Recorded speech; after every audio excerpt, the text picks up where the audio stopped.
જેમાં દરેક મુમેન્ટનું અમે ટ્રેકિંગ કર્યું હતું. આના આધારે જેને રેખાબેનને જે અત્યારે પોસ્ટે લાવીને પછી યુક્તિ પ્રયુક્તિપૂર્વક અમે એની પૂછપરછ કરી હતી, જે બાબતે તેઓએ અમને જણાવેલ કે શાંતિબેન પાસેથી અવારનવાર ધંધા અર્થે અને પશુપાલન માટે રોકડ રકમ અને સોનું મેળવેલ હોય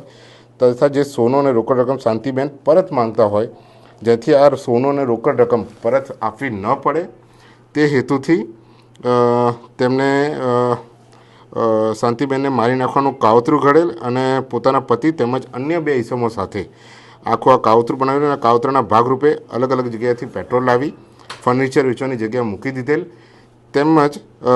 ત્યારબાદ શાંતિબેને પોતાના હોમ ફર્નિચર વેચવાની જગ્યાએ બોલાવી પ્રસાદના બહાને તેમને નશાકારક વસ્તુ ખવડાવી બેભાન કરેલ અને ત્યારબાદ પોતે બોલાવેલ 2 અન્ય ઈસમો મળી શાંતિબેને ક્લચના વાયર વડે ગળે ટૂંપો આપી મોત નિપજાવેલ હતું. ત્યારબાદ શાંતિબેનની લાશનો નિકાલ કરવા સારું શાંતિબેનની લાશને ધાબળામાં વીંટાળી એક પ્લાસ્ટિકના કટ્ટામાં ભરી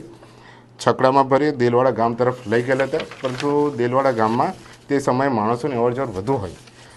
દેલવાડા ખાતે ઉતરી ગયેલ અને પોતાના માણસોને આ શાંતિબેનની લાશને અગાઉથી નક્કી કરેલ અન્ય બીજી જગ્યા હતી ત્યાં સળગાવી મારવાનું કહેલ.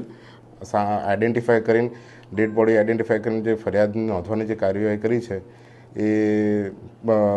એના આધારે અમે આરોપીઓને પકડી પાડવા માટે ચક્રો પણ ગતિમાન કર્યા છે અને શંકાસ્પદ આરોપીઓને રાઉન્ડ અપ પણ કરેલા છે.